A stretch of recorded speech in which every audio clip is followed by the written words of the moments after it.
What is going on, guys? Welcome back to We Want Picks. My name is Jacob, aka the Freckle Salamander. I want to thank you for joining me here tonight for another edition. It was called No Eyebrows Thursday, but I don't know what it's called now. It's just basically we're talking picks. If you're watching this after the fact, you might get some information from this. I put the live chat here on the screen so you guys can see what's going on, asking questions, doing this, doing that. But the thing we want to do the most is get down to the nitty gritty and find out how to make money for UFC Vegas 61. So how is everyone doing out there in the chat? I did start a little bit early, so people are probably going to start trickling in. Everybody wasn't expecting it to start until 8. That's 20 minutes from now. But I was just sitting here watching the game, watching the Bengals and the Dolphins, and I thought, what the hell?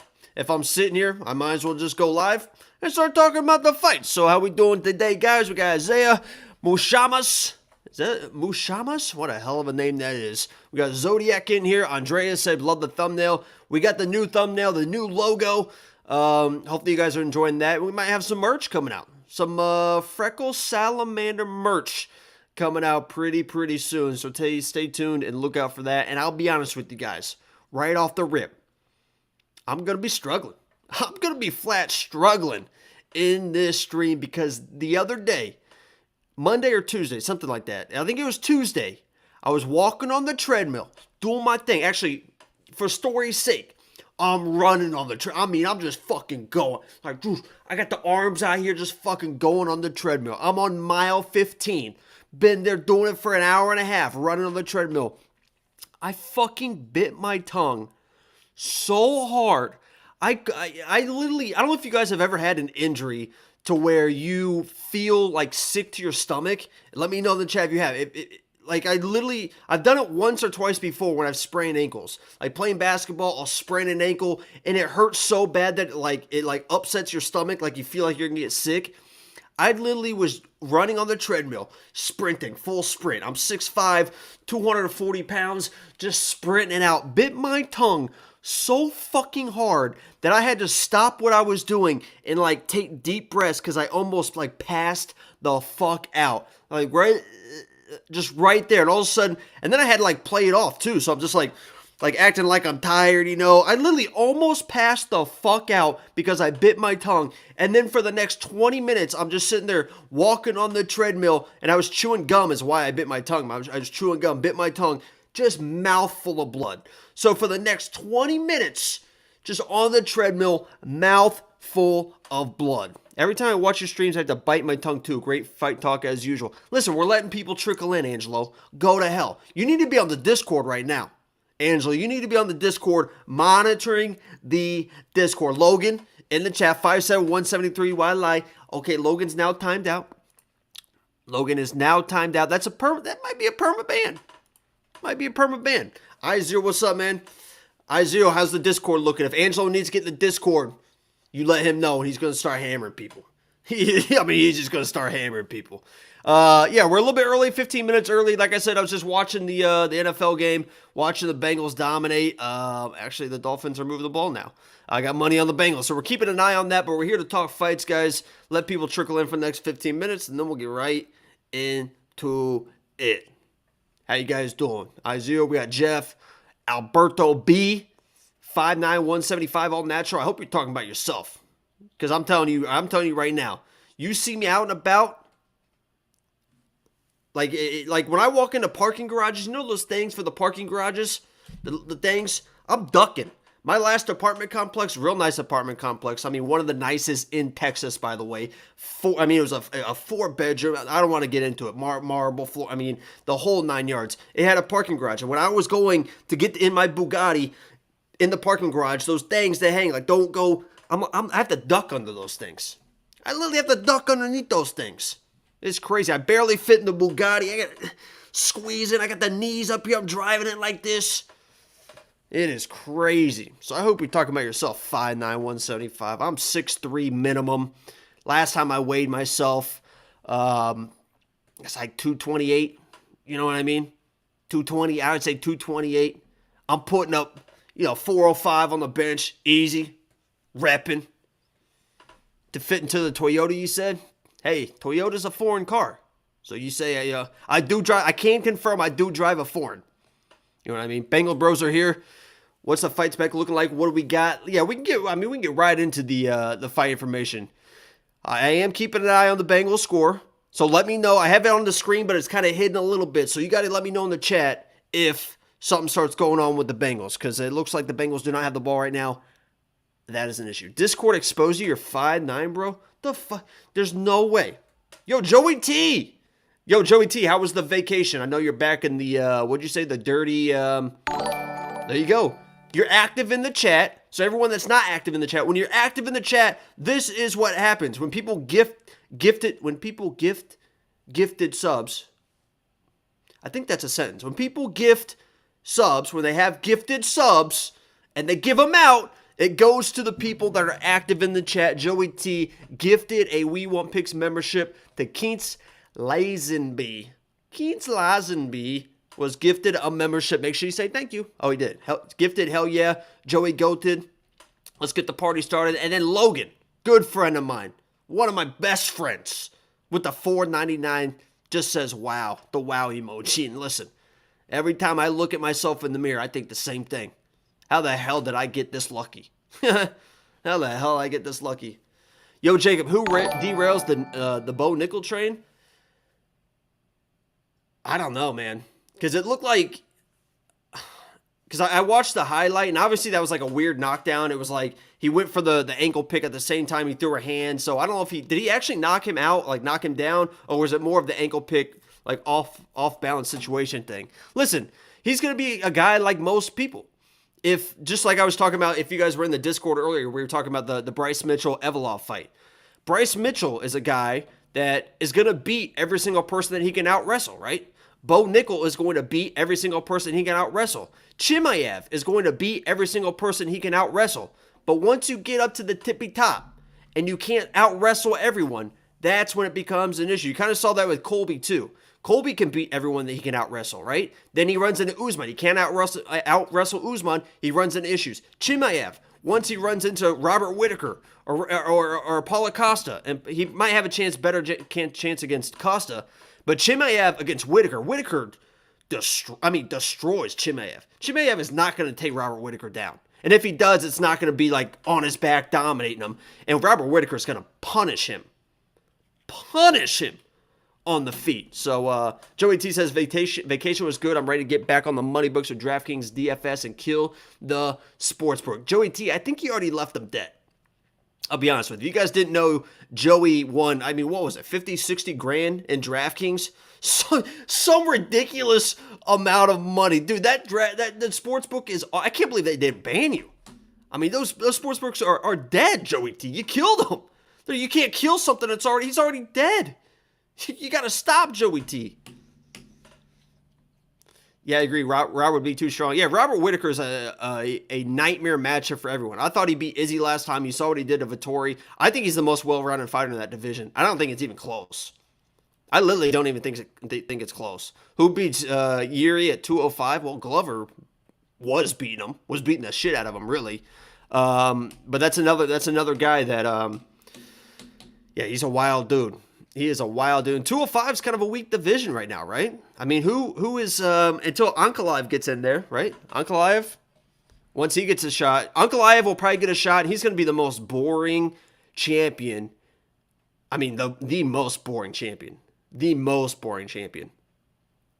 So he's probably going to win the title, and I hope he doesn't, just for the fact that dude's boring, man. He is boring, but he's so good. He is so good. Yo, what's up, Antsy? Yo, Papa Chuck. Samuel. How you guys doing, man? People starting to trickle in. Like we said, it's not supposed to start for another 10 minutes or so. Show your best pulled UFC cards. And yeah, by the way, if you guys are interested in UFC cards here, boom, tonight, we got another hobby box. 2 autographs in here. Should be some other good shit. We'll see how it plays out. We will see how it plays out. Let me know if the stream is lagging at all, and I'll just turn off this game and figure it out. Make the bookies pay. What's up? Chimaev versus Bo Nickel. I imagine that Chimaev wins that, right? And I think it's the exact same situation like Bryce Mitchell versus Evolov. I think Bryce Mitchell's a fantastic wrestler. I just don't think he's quite on that level as Evolov. Bo Nickel, fantastic wrestler. I just don't think he's quite there as Chimaev. But maybe he gets Chimaev tired. I don't know how video has delays occasionally. Try ditching pin chat. Oh, what does that mean? Like just making it disappear or something? Like this? I don't know. I think it's because I got the game on. I can just turn the game off, and then it should be better. We'll see. We'll see. Is it lagging? The chat box, take it off. No, Angelo, absolutely not. Hell no. It should be fine now. I turned the game off, so that means you guys gotta let me know what's going on with the game. You gotta let me know with the game, because I saw the last time I did the Thursday stream when I was watching the game, it was like skipping around a little bit, but I think it should be a little bit better now. So Chimaev showed cardio issues tumbling with Holland. He was getting tired versus Gilbert Burns. That is for sure. But he just kept coming forward and he won that third round. So, there's a difference between being tired and being like tired. And there's a difference between someone that gets tired and they stop and someone that gets tired and doesn't give a fuck. And Chimaev is one of those dudes that even if he gets tired, it's not like he's going to quit. Some people quit, man. Some people get tired, and once they get tired, they quit. Chimaev's not going to be one of those dudes that quit. We've also seen never seen Bo get hit. At least Chimaev can handle the damage. Yeah, that was one of the biggest things with that Gilbert Burns fight is he found adversity. And the big thing about that Gilbert Burns fight was he found adversity. He met it head on, right? He didn't try to bail himself out and obviously once he got hit and knocked down a little bit, he went for the takedown, he got it. But he got knocked down at the end of that second round. He could have came out in the third round and just decided to wrestle, right? Let me be safe, let me wrestle. But he came out still swinging, man. He came out still swinging. So he fought, he met adversity and then just like a ram, just hit it head on instead of like bailing out back to his wrestling, which a lot of wrestlers do. He hit that thing head on and was still swinging with Gilbert. And Gilbert was tired in the third round, but Gilbert, if you guys watch that fight back, Gilbert was throwing heat. It was telegraphed, cocked back, but he was throwing heat in that third round. And Chimaev was just working through it, man. Mitchell versus Evolov confirmed 5 rounds. Who you got? I gotta go Evolov. I got nothing against Bryce Mitchell. I'm a big Bryce Mitchell guy. Like I said, I think he beats everyone that he can out-wrestle, and I just don't think he can out-wrestle Evolov. And some people mentioned, too, in the Discord, what about Bryce Mitchell's jiu-jitsu? Listen, jiu-jitsu at that level, jiu-jitsu is not... Jiu-jitsu will keep you alive, but you're not going to win. It's not like Bryce Mitchell's going to be on his back throwing up triangles and submitting Evolov. So, wrestling is going to trump jiu-jitsu 95% of the time. So, yeah, he's got good jiu-jitsu, and he might get, weird with it to get out of positions, right? He can use the jiu-jitsu to scramble back to his feet or scramble to positions. But just like to think Bryce Mitchell's just going to be taken down on his back and throwing up triangles or doing some weird stuff to Evolov I think it's a little bit of a pipe dream. But we'll see. Maybe if it's 5 rounds, maybe Bryce is able to push the pressure. Maybe Evolov gets tired. I can't remember. You guys need to remind me, how's Evolov's gas tank? I'm trying to think of the... I think it's fine. If like just off the top of my head, thinking of his fights, I think it's fine. But let me know if I'm wrong. And obviously, I think Bryce is fine. Bryce is fine to go 5 rounds. If anything, you might lean Bryce, just because he's not like a big, powerful dude. Like Bryce's stuff is like mostly technique. It's not like he's like just powerhousing people, like just driving through people, picking them up, slamming them down. A lot of Bryce's stuff is technique, and Evolov has good technique as well. But he's a little bit bigger dude. Just visually, he's a stronger dude. And I know from my experience, these big, I know you're seeing it, these big muscles, man, they get tired. I got your guys' moms on top of me. I get tired. Who wants to look at some bets for this fight? We can go one by one, and you guys can let me know what you think the best bet is for the fight, and then I'll let you know what I think I would play for the fight. If you're interested, we can get into it. I can share the screen right now. Bada boom, bada bing. Can you guys see that? It looks small on my screen, but I think it's fine for you guys. Any particular weigh-in to watch out for tomorrow? I think they kind of cleaned up the people that were going to have weight issues because they moved a couple fights to catch weight already. And I wonder if, that is a UFC thing, because I think, from what I understand, when you get to fight week, when you show up in Vegas or wherever the fight's at, they put you on a scale. So the UFC isn't blindsided. They know what's going on. So I wonder if the UFC, to kind of save cards a little bit, is, I don't want to say forcing fighters to take catch weight fights like the other people that are going to make weight, like fine. But I wonder if they are like throwing a little bit of incentive to be like, hey, your opponent, let's make it a catch weight. Here's an extra, whatever to save the card. And that way we aren't, on a Friday morning, somebody can't make weight and then you got to make those decisions. Because there's been it seems like it's getting more and more often that you'll see a fight move to catch weight on like a Monday or Tuesday. So they know someone's struggling and then they just, do it. But we'll see. Let's look at the first fight. We got Guido, Cannetti versus Randy Costa, big favorite, and Randy Costa. He's one of the biggest favorites on the card, right? It's got to be Sadiq, and then we can just look at it right here, minus 300. He's one of the biggest favorites on the card, which tells you, Randy Bound minus 330. I think that's a little bit crazy, but this is, Randy Costa at minus 300 is very interesting, and I know a lot of people. Let me know in the chat who in here is high on Cannetti. In the chat, because I know there was a few people. I was trying to remember the lock of the week video. I think there was a few people that had Cannetti lock of the week situation, and I would be very careful with that. And Cannetti was my lock of the week. He was my lock of the week for the Chris Motino fight. But I'm telling you right now, the reason he was my lock of the week, and I mentioned it in the Tuesday video, was because Chris Motino was not a UFC fighter. I know that he was tough as shit, and he came in and fought Sugar and just ate a million shots. But just when people say you're tough, when the first thing people say about you is that you are tough, man, this kid's tough.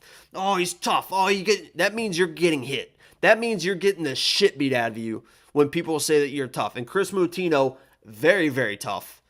But I knew going into that matchup, he was going to have nothing to offer for Cannetti. That's why he was my lock of the week in that matchup. But in this one, he's not going to be able to do the same thing to Randy Costa that he was doing to Chris Motino. He was coming in, hands down, hands low, like just whipping, just heavy leg kicks, just fucking whipping them in, just throwing big telegraph, big right hands, just kind of standing there staring at him. Remember, Randy Costa is one of those guys that used to be like that. He's known as like the first round pressure guy.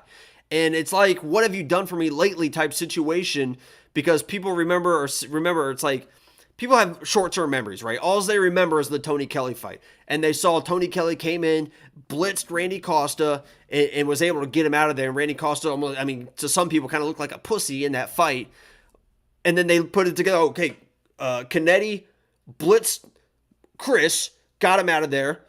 Tony Kelly blitzed Costa, so all he's got to do is blitz Randy Costa. And I'm glad almost that the odds don't say that. The odds understand that Cannetti is a dude that's 40 whatever years old.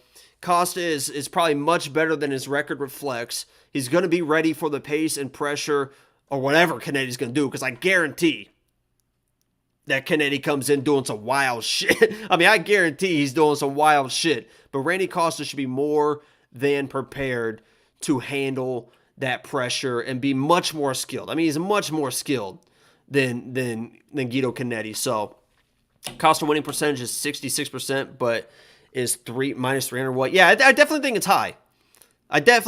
In my mind, if I'm setting these odds, if I'm a book, and remember, they set odds to try to get action, right? They're not trying to set it really to be like super accurate.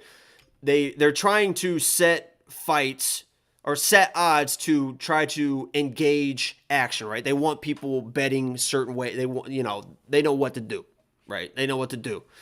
So this is to engage people. I'm sure a lot of people are seeing this and are getting hungry. So maybe they're trying to bait people, right? If Swivvy's in, I don't know if Swivvy's in here, but you'll talk about Swivvy and some other people in the Discord talking about how they try and bait people, Vegas and books or whatever, try to bait people into certain bets because they know it won't go a certain way. This could be one of those situations. I'm not saying it is, But this could be one of those situations where, they're putting Cannetti at a plus 250 and they're trying to get people to bet on that plus 250, knowing that Costa should be more than handled. But if I'm setting these odds, it's probably like a minus 200, 225.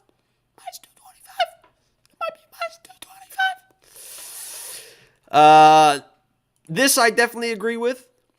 Goes the distance, no. Minus 350. That might even be safe money. And that's just because Guido is going to be wild, right? And Costa should be more than prepared. But if Guido catches him, Costa could get knocked out. I mean, we've seen him finished, and in that Tony Kelly pressure, he kind of folded, right? I mean, he just kind of folded. So I could see this. It's a little healthy, minus 350, a little healthy.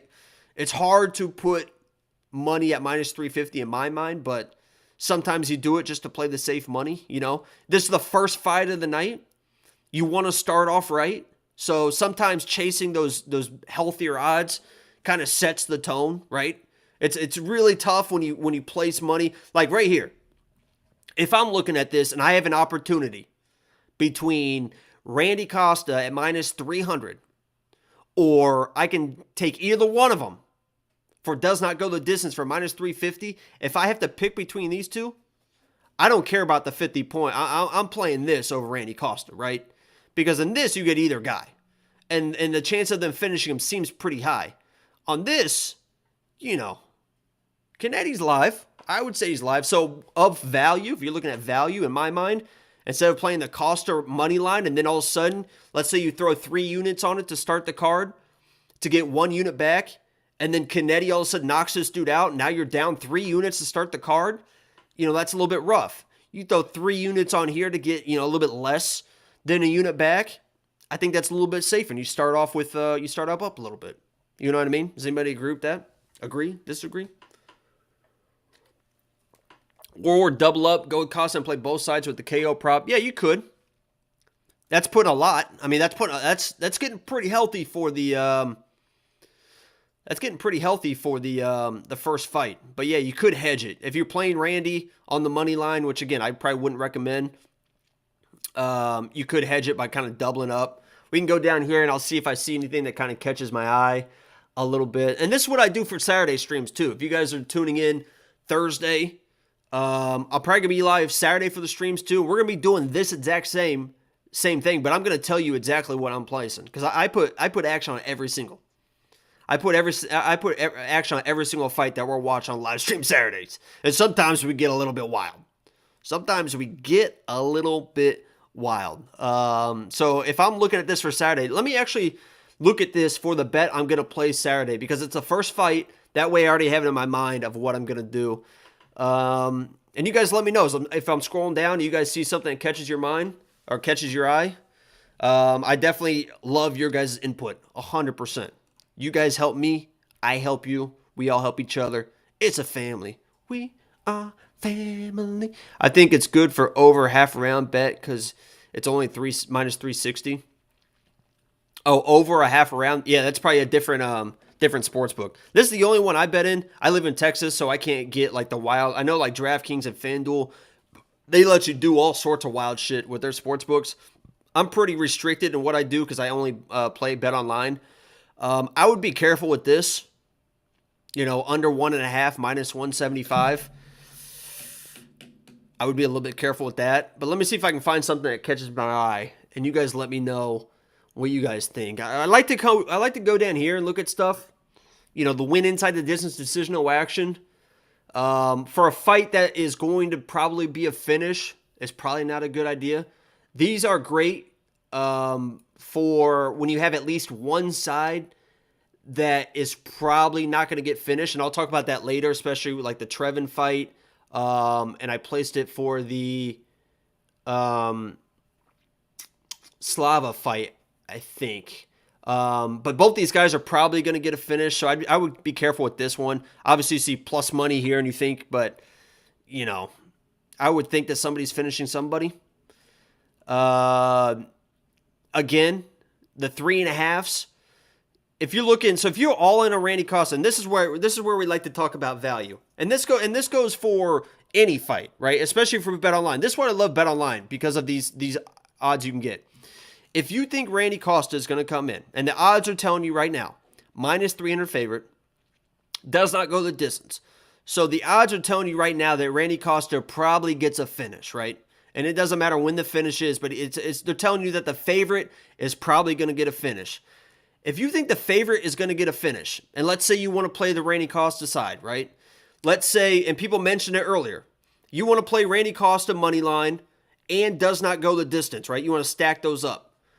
Minus 300. Keep that in mind, minus 300. You can come down here, minus 3.5, and your odds drop down to minus 240. It's not much different. But if you think Randy Costa wins, he probably wins by finish anyway. And the minus 3.5 basically means that he can either win inside the distance, or if it goes to a decision, he just needs to win 30-27 on all three judges' scorecards. So it's a little bit more than a money line, because money line he can still win 29-28, and you're still going to win your bet. But if you think Randy Costa dominates his fight and wins inside the distance, and that, you know, that minus 300, you're looking for better value on that minus 300, right there, minus 240. It's the same thing. He can win inside the distance. He can dominate in the scorecards, and you're still going to hit your bet, and you're getting a little bit better value. So that's something that if I'm playing this fight, I might look at. Saturday, when we're live streaming, about to place, you know, if I'm feeling good about Randy Costa leading up that fight, it might be this, the minus 3.5. And then obviously you have these most takedowns landed. And then most significant strikes. So how do you guys feel about that?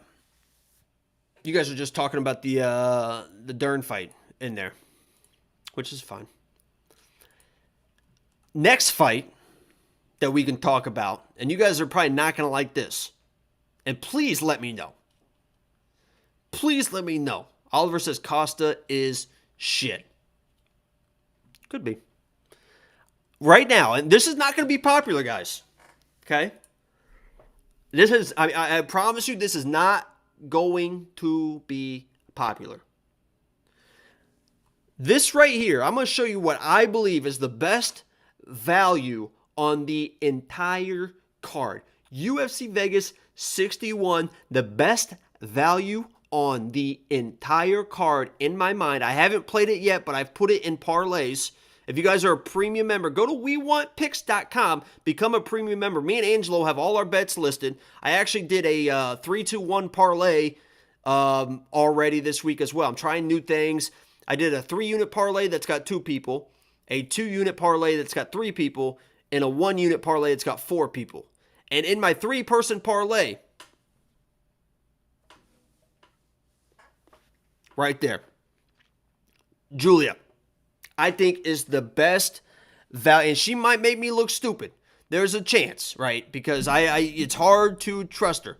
But this feels like when Luke Boomy fought whoever she fought, right? I think it was the UFC debut for the other female as well, and she came in and just was absolutely dominating that fight. There were moments in that fight where it's like, uh-oh. You know what I mean? There was some moments where it was like, uh-oh. But for the most part, she came in and just ragdolled that girl. I think the exact same thing happens for Julie in this fight, man. When I watch Chelsea fight, I don't see anything in the stand-up that worries me. If I'm watching it from Julia's perspective, I don't see anything in the stand-up that worries me. And the fact that Chelsea wants to engage in body lock trips, body lock takedowns, she wants to get people up against the cage, make it dirty, and take people down from there.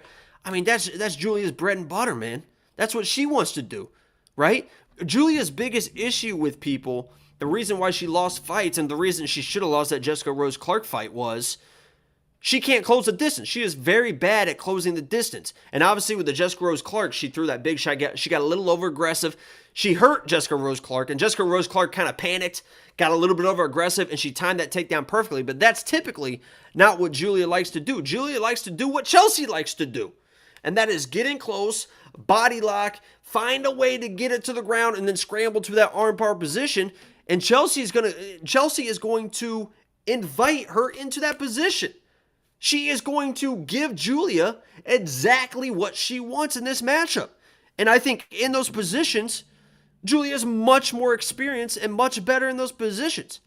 So when I see a fight that is almost tailor-made for Julia, it's like, holy shit. You telling me that this fight is tailor-made for the girl that armbars everyone that she gets in those positions, and I can get her from minus 115? I think she was even an underdog 2 weeks ago. I wish if I could have got her at plus money, she would have been the lock of the week. She would have been the lock of the week. But like I said, I've said it time and time again, and essentially nobody. I'll tell you right now, I've said it time and time again. My best advice I can give to you guys in betting, especially for MMA, is don't bet on heavyweight fights and do not bet on women's MMA. Heavyweight fights, they get too sloppy, they're too big, anything can happen. And women's MMA, they're all just too on the same level. And a lot of it goes through decisions, and a lot of it comes up to the judges. So while I haven't played this, I'm telling you right now, if it was plus money, I would have been all over. I still think this is incredible value, but I do have her in a parlay. But I'll tell you right now, if you guys want to be successful in betting, don't bet on women, and don't bet on women and don't bet on heavyweights, and you'll be much more successful. Because when you start chasing stuff like that, when you get the women, judges are involved way too often, and heavyweights, they're just too big and too unpredictable. Everything else you can kind of, for the most part, figure out. Obviously, weird stuff happens all the time, but it is what it is. By the way, guys, if you guys don't mind, you guys mind liking the stream? I forgot to say that. That's my fault. I'm not blaming anyone right now. I forgot to mention it in the beginning of the stream to like the stream. But if you don't mind, we would like you to like the stream. We would like you to like the stream. Someone said the Dolphins are struggling right now. So on a 5-star scale confidence, our confidence scale for premium members is in the Discord and on the website. So, and I do have her ranked on my confidence scale. So if you guys are looking for confidence scales, that is something we added for the premium membership. Guys, the premium membership, and I know I sound like Angelo right now, and he's going to love this. I swear to God, it's the best fucking value, and I'm going to say it like that. It is the best fucking value that you can find on the internet. It's $10 a month. $10 a month. And it's not just our bets that you get. It is a whole bunch of other shit. I can't even, if I sat here and named everything that you get for $10 a month, holy shit, man, we'd be here for hours. Hours.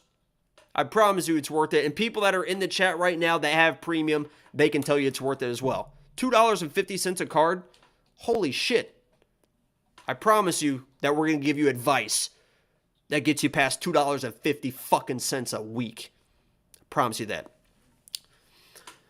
Yo, Tan. Win. I figured it out. Is it Tan? I think it's Tan. But I figured out it's Win. It's not Nguyen. It's Win. And you know how I figured that out? I figured that out with, on TikTok, I can't remember his name. The comic. He's real popular right now. He's got his own podcast as well. Andrew. No. Is it Andrew? He had a stand-up thing for Nguyen. How it's funny how everyone says Nguyen. So I was like, oh, wow. Andrew Schultz. That's what it is. Yeah, thank you. Andrew Schultz. He has the thing with he's like, no, that's Nguyen. How is that when? Yeah. Andrew Schultz, yeah, he's a funny dude. His whole hour stand-up is free now on YouTube. Yeah, he's a really funny dude. Super funny dude. If you want to see something real, if you guys like Andrew Schultz and you guys like Theo Von as well, I'm a big Theo Von dude. There was one podcast, they were on this, I think they were on Theo's podcast. It is the funniest shit in the entire world. Holy shit. Those two are just, I love Theo, man. Theo is so fucking random. I love that dude. Definitely worth, I'm new to betting in general, and I've been killing it. See, I0 gets it. I0 gets it. Theo Von is incredible. I agree. All right, let's move on. What's the next fight? The next fight is the Felipe Lins, Maxim Grishan fight. Oh, I forgot to do the bet for this fight. Straight up for this fight, I think the money line is good. If you want to start chasing stuff that's a little bit weird, let me try to look at it from the side of Chelsea, because I know a lot of people are probably still on Chelsea's side. I actually think that this might be decent. Theo finally ditched Schaub. Yeah, Brandon Schaub. Poor Brandon Schaub, huh? Isn't it crazy that, and I don't want to rip on him too much, but I think the general consensus is that he's not like the most funny dude in the world. Isn't it crazy that you can get all the way up to that platform without being like a superstar comic? Dude, the dude had like a Showtime special or something.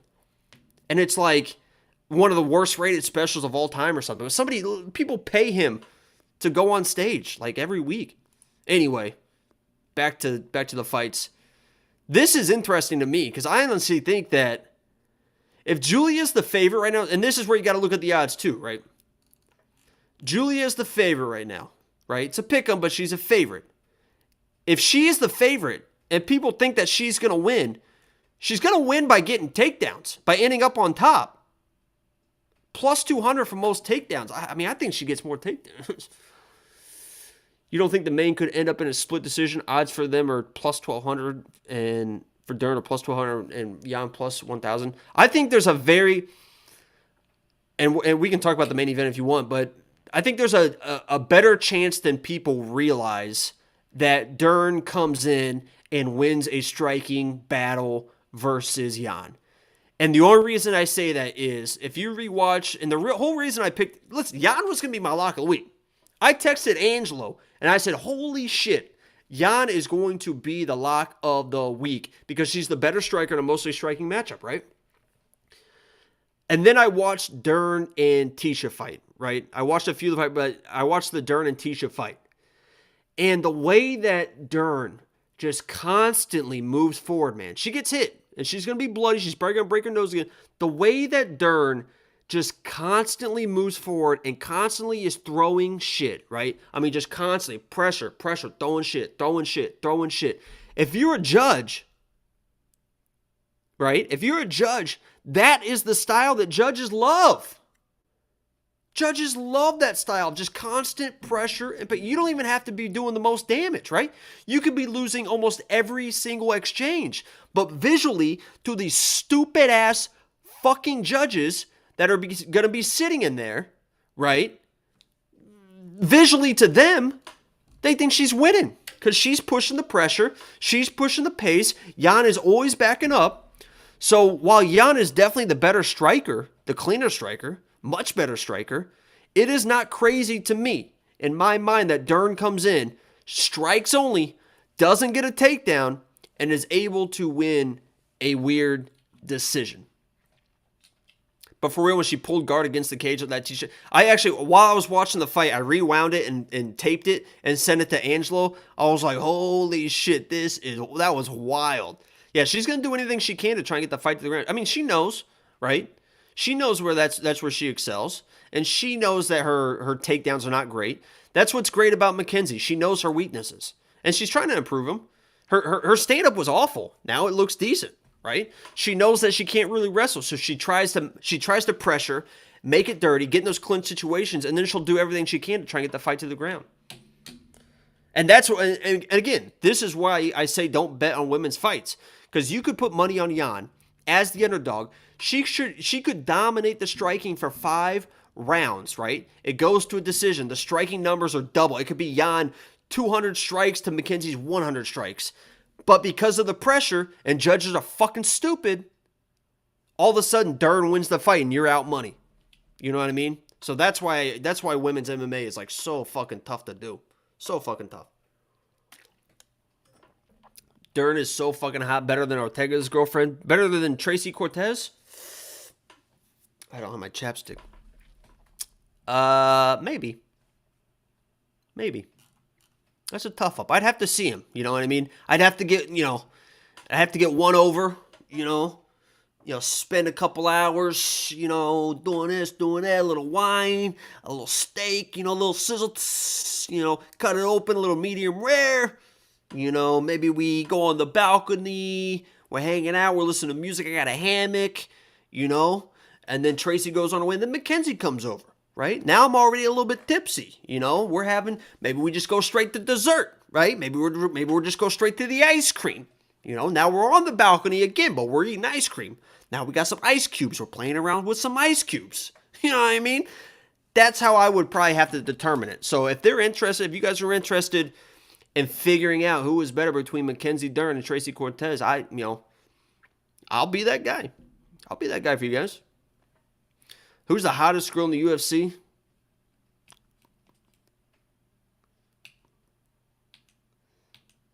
Honestly, like in my mind, I really like Gloria DePaula. Boom, accent changes. I do when I get you know what I mean? When I start getting in the mood, you know what I mean? Oh, you're talking about Mackenzie. Yeah, I do the accents too. But Mackenzie, maybe me and Mackenzie kind of meant to be. Because she does do the jiu-jitsu. I practice on my jiu-jitsu. I practice my jiu-jitsu. She sounds normal this week. Yeah, Rose is hot. I like Gloria DePaula a lot. I don't think that she likes me. I don't think I'm her type, but Gloria DePaula is super hot. Poliana Viana was hot, and then she started trying too hard. You know what I mean? Man, this NFL game is just incomplete pass over and over. Who's winning? What's the score? I don't have it up anymore. Please let me know. Please let me know. I'm getting a little hot, man. It's starting to cool off finally in Texas. It was only like 85 today. Cool at night, so I got the hoodie on. Those ice cubes would melt instantly within a few feet of Cortez. I mean, she's on 7-6. Oh my God, Joey B, you gotta step that shit up, man. I got Bengals -3. Even bought the half a point. I don't know what they finished at, but oh yeah, you had that money line bet. That is a crazy bet. So as soon as you have a money line bet and you get those with the same odds as the money line, as like the basic money line, it's just like a booster or something. And as soon as they go up 7-0, you hit. That's crazy. Yeah, that's easy. That's fucking. I mean, your night was done and over with in fucking 7 minutes. Holy shit. Okay, let's go to the Maxim Grishan Felipe Lins fight. By the way, Felipe at 205 looks fantastic. Looks fucking fantastic. He's got the nice curly hair. I mean, he's got the abs. I mean, he's looking good at 205. He did get a little bit tired. But I'm telling you right now, Tua's on the field. He's injured again. Oh, my God. I always play those. Can't resist. Yeah, why wouldn't you? Yeah, why would anyone play anything different? As soon as they go up 7 points. Okay, show of hands. Who's got Lins on lock? I picked Felipe Lins, right? Something with his hands. Casey O'Neal, best. I mean, yeah, for Casey O'Neal. You know who? Actually, by the way, Tua died. I'll tell you right now, 100%. And me and her have had a little bit of a back and forth on Twitter. If you guys follow me on Twitter, it's right here. And we're getting off tangent here, but this is usually what happens on Thursday live streams. I'm telling you right now, me and her are having, when I log on Twitter, there's a back of the head. He's dead. He's like knocked out again. He should have never played. I mean, he should have never came back in that game last week. The fact that he came back in that game last week is crazy. Crazy. Like, they should be firing a lot of people, the fact that he was able to come back. And he wasn't even in concussion protocol this week, right?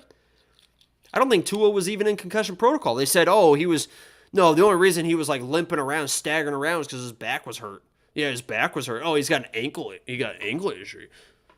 But I'll tell you right now, let me get back to it, because this is very important. If you guys follow me on Twitter, you guys know me and her have had a lot of back and forth, a lot of sexual tension, and that's Diana, is it Belbita?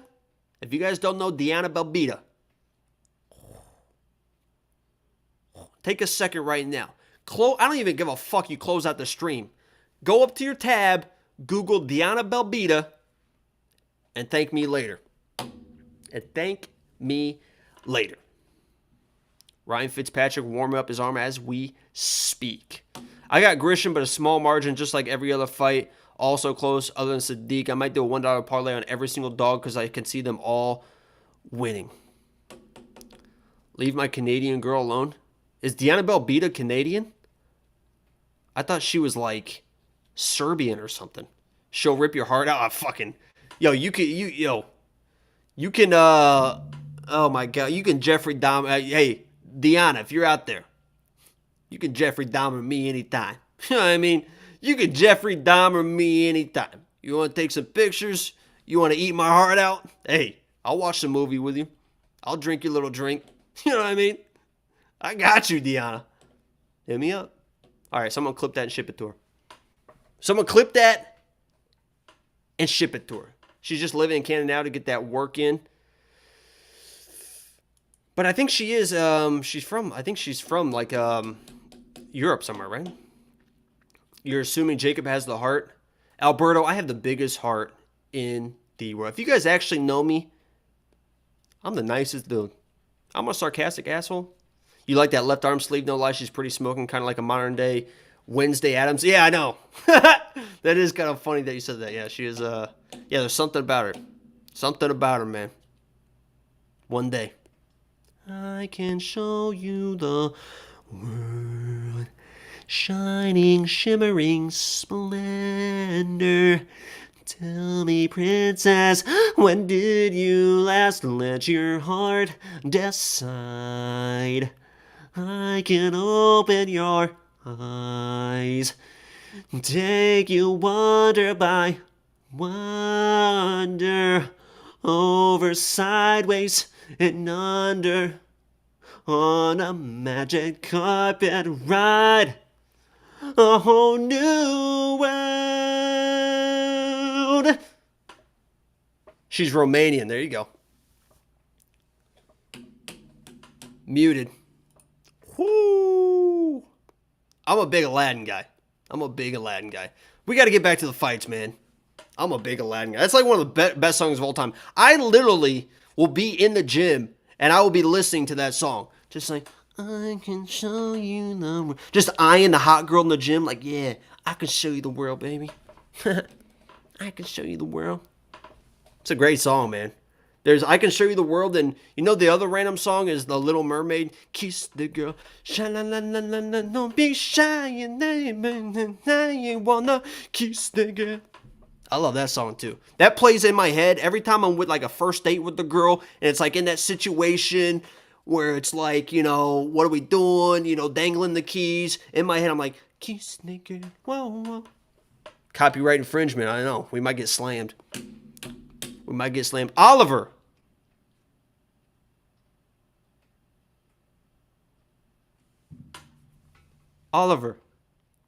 Who are you in Discord? Are you Justin in Discord? If you are, it makes a lot of sense. Because some of your guys' Discord names are different than YouTube names. It gets very confusing. And then some people on YouTube are different than Twitter.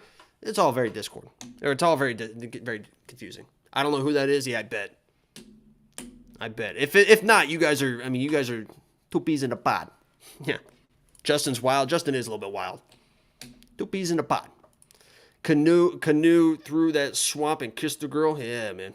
There's that. There's and then obviously Lion King. Lion King's had a killer soundtrack. I mean, Disney soundtrack. If you guys have Pandora or whatever, Disney soundtrack, holy shit, man. That shit goes hard. And I don't like the new stuff, right? Nothing new. But that old school Disney stuff, that shit goes hard. All right, we're off track now. I have Felipe in this matchup 100%. He's being carted off the field like his family's going to have to start planning his funeral. Is he like on a back brace, like literally dead? Holy shit. Like they had like the face mask off with the tape. Holy shit. The Moana soundtracks. Yeah, that's like the new stuff. I've never seen Moana. I've heard it's fantastic, but I just don't know the songs. Strapped up and everything. Is he moving at all? I mean, that's sad, man. He was having a hell of a year too.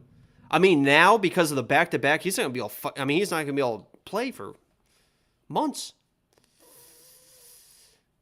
His hands went all weird, like they locked up.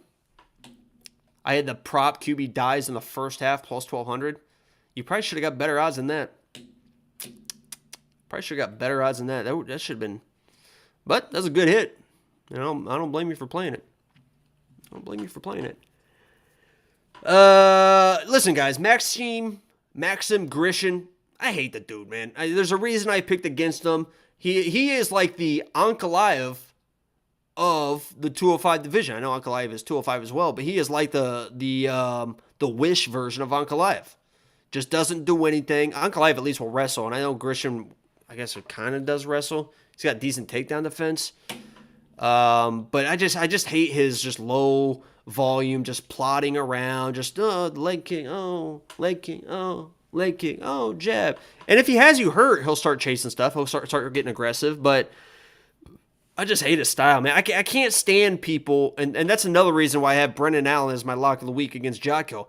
I just cannot stand people that just win fights by decisions. And I'm not gonna discredit him. That's a smart thing to do, right? If you can win a fight by not getting hit, I mean that's exactly what you want to do. Fight for 15 minutes, don't really get hit, you win, you get your win bonus, you go home, you fight another guy, you get a better contract. I mean, that is the goal. So I don't blame him. Just for me watching, I just cannot stand these decision guys. I can't stand, or gals. That's why I cannot stand Caitlin Chukagian.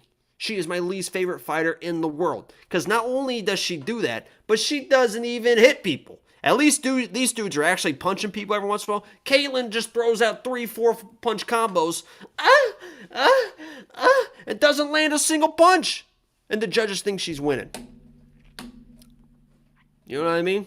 So that's why I cannot stand Grisham. I think that he probably should win this fight, but just for my own sense of wonderment, whatever it is, I just cannot pick him. I just can't do it, man.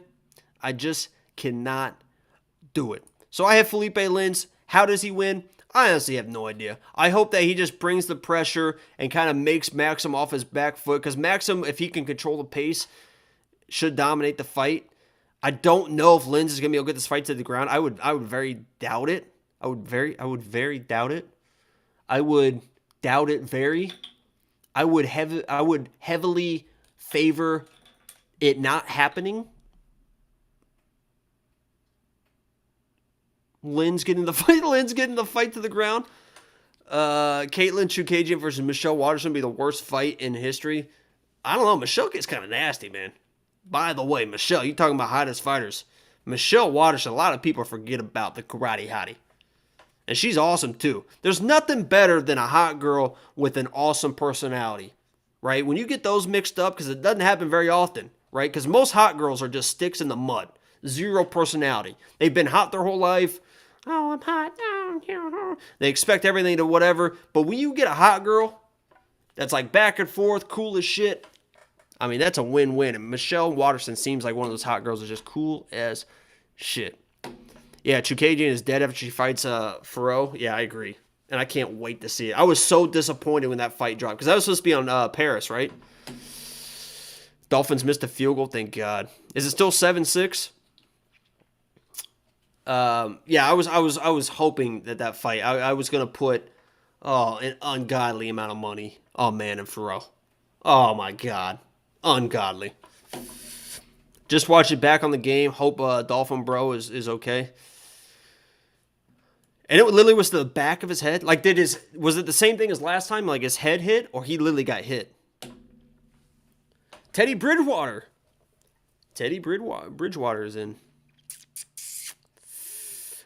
Worse. But did he hit his head on the ground, or he got knocked out when somebody hit him? She's fighting Chukagian at 280, right? I mean, we can go here. The 280 bets are up. Let's see. Yeah, right there. Minus 193. I think that's the best fucking value you'll ever find ever. And don't listen to me because I'm biased. Don't fucking listen to me because I'm biased. I hate Caitlyn. But you damn right I'm playing that. And I said don't bet on women's fight. You damn right I'm playing this. Holy shit. He was concussed last week. Yeah, they said that he wasn't, which is crazy. He was obviously concussed. But they said he wasn't. By the way, I got Sean O'Malley at plus 370 when these odds dropped. They're starting to move their way back up. Plus 370. Definitely probably going to be playing this. Bengals touchdown. Love to see it. Love to see it. Unless you're lying. You could be lying. Gamrot. I think this is unreal value. We want to start talking about 280 bets. By the way, this card is fucking insane. This card is fucking insane. I can't believe it's still a month away. Is it 3 weeks away? A month away? This is going to, this is my dude Gamrot. I told all you guys that Gamrot was going to smoke that dude Armin. And by the way, Armin, I really have nothing against Armin. Armin's a good fighter. But I'm telling you right now, Demir is going to smoke that dude. Demir was Ismagulov or whatever it is. The best three fighters, and I've said it before, the best three fighters, the best five fighters in the lightweight division are Demir Ismagulov, Garam, whatever his name is. They just fought, and Demir beat Garam in a split decision. Garam was my lock of the week. Gamrot, Islam, Charles Oliveira, and then Armin is kind of like that sixth dude. So the top five is Demir, and I think the best dude in the division is Demir. Then it's probably Garam and Gamrot, and I think all three of those dudes are better than Islam and Charles. But then I think it's probably Charles, and then Islam, and then Armin. That's how I would rank my lightweight division as far as talent right now. This card is going to be early in the day? I don't think so. Let me check. I'll check on my phone so the stream doesn't lag. I think it starts at 3 or something like that. Let's see. Prelims start at... No, it's normal. It's somewhat normal. Prelims start at 4 Eastern, so 3 Central. So that's pretty normal. I almost... Are you talking about the 280? Oh, 280. You're talking about 280. I thought you were talking about this week. Yeah, 280... Because it's in Abu Dhabi, right? I think it's in Abu Dhabi, so it probably is. You're probably right. I don't know if they have it up here on the see if I can find it. Grasso Araujo. By the way, that Grasso Araujo fight, I know that you guys hate the women's MMA fights or whatever. Vivi Araujo, that's my girl. I love Vivi Araujo. She's gonna put on a performance. 280, yeah, it starts at 1 Central, looks like. Is that the main card or the prelims? If that's the main card, that means the prelims are going to start fucking hella early. The main card starts at 2. So yeah, so the main card must start at 1. That means at my time, Central Time, the best time. That means prelims are going to start like 10 a.m. 9 or 10 a.m. Somebody said something about Armin. Where's that? Stop it. Armin is smoking Demir. Bet me. Lymph. There is no shot. There is no shot that Armin... Do they have the odds? When is that fight? Is that... It's in December. Is that 60... No, this is the next one. Vivi.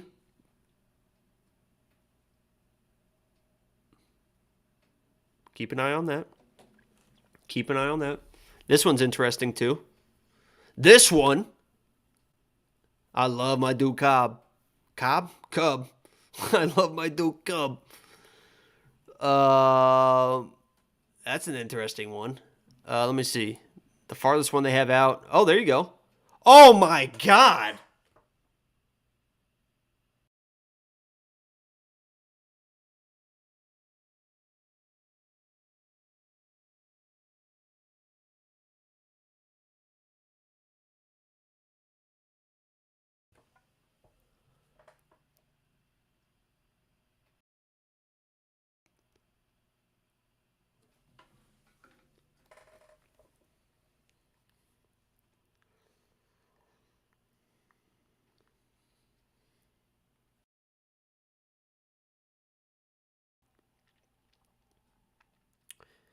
If you're a premium member, get fucking ready. This is no fucking joke. What is that? UFC Vegas 66? You know what I should do is I should probably wait because I guarantee that these odds get even more crazy. I could see Armin moving to minus 250, minus 300, so I probably should wait. But once people start realizing who the fuck Damir is, holy shit, man. Do they not understand what this dude is? Do they really not understand what this dude is? Armin coming off that awful loss to Gamrot looked like complete shit. And everyone thought that Armin was going to beat Gamrot because he looked good against Islam. Rewatch that Islam and Armin fight. Islam was ragdolling this dude for 3 rounds. Oh my God, he did so well. He was so young and he did so well versus Islam. He didn't do fucking shit versus Islam. And everyone's like, oh, he's going to steamroll Gamrot. Oh my God, he didn't do fucking shit against Gamrot. I'm placing it. I don't give a fuck.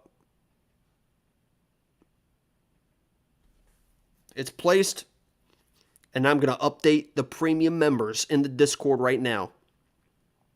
What is this? UFC Vegas?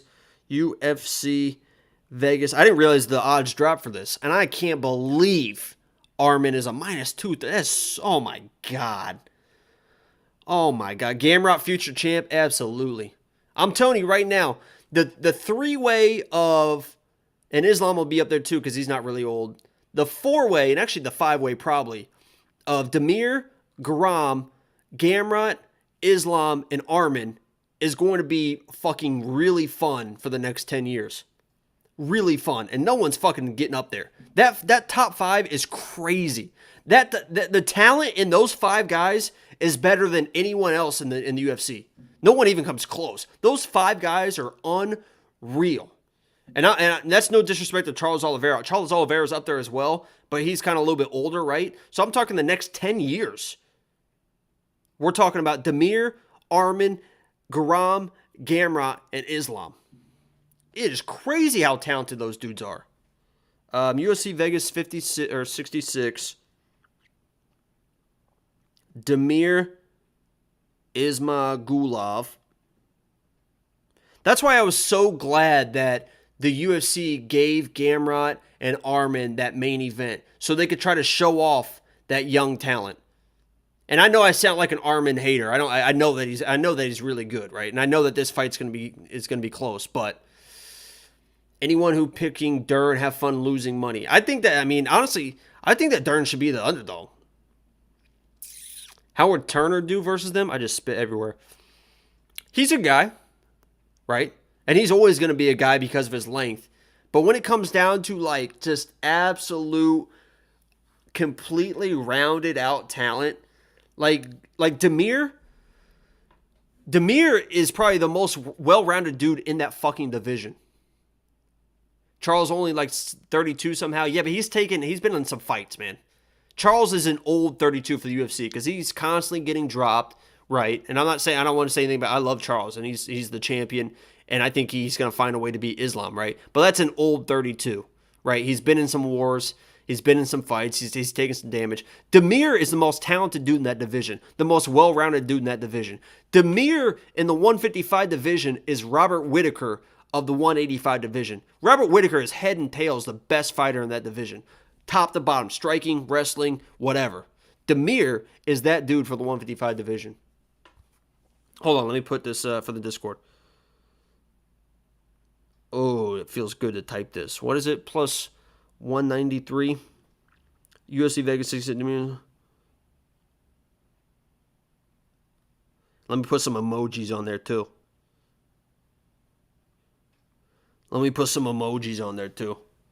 Boom. Just posted. If you guys are not a premium member, become a premium member. Go to WeWantPicks.com, become a premium member, and then you can figure out what bet I just placed. And you can link it to your Discord. If you are a premium member and you don't have Discord, make a Discord and you get all of our alerts right there. So you don't have to keep checking the website. It just boom, bam. Thank you, ma'am. And we just went heavy. We just went heavy. Jan and Slava caused free money. I like Slava too. Let's look at that, right? And I'll give you one of my premium bets if you guys want. What is this, 61?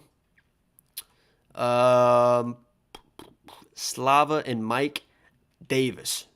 Let's see if the money changed at all. It has not. So, in this matchup, because I think this is the most. Is Bilal going to lose? Bilal Muhammad. All right, and I'm about to go on another fucking tangent. Okay? And some people are not going to like this, and they've heard it before. And I said it in Discord today. Bilal Muhammad. And I got nothing against him. He seems like a great guy, great desk analyst guy. So I don't want to seem like I hate the dude. Seems like a great dude.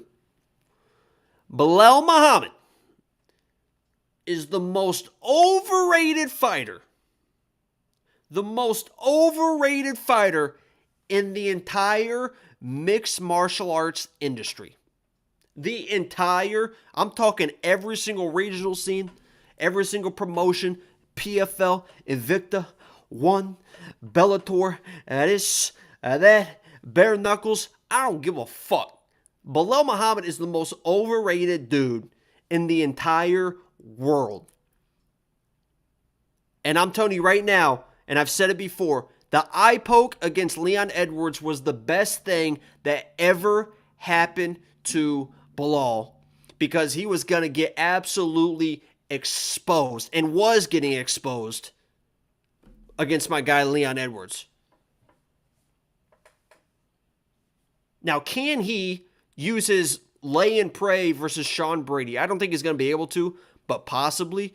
The fact that Bilal in that matchup opened up as like a minus, somebody said it in the chat before, I think Bilal opened up against Sean Brady as like a minus 220. And now he's the dog. It was something crazy. Sean Brady is going to absolutely destroy that guy. I mean, he's going to destroy that guy. And I'm not feeling great because of the Pat Sabatini stuff, right? Pat Sabatini was the first person in that camp to lose in the UFC. That's the Sean Brady, Jeremiah Wells, Petrosky, Pat Sabatini, Miami touchdown. Fuck. But yeah, Sean Brady, I'm a big Sean Brady dude. I think he gets it done, tough as shit, capable on the ground, could throw some hands as well.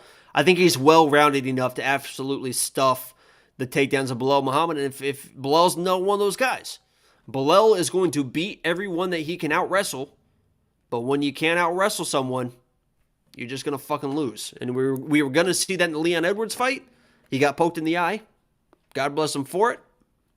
I think Bilal exposed him. I think TJ gets it done versus Aljamain.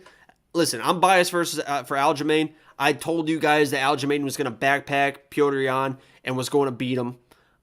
I 100% called that. I think he does the same thing, TJ. I think it's just different levels, man. I think it's different levels of grappling, different levels of wrestling.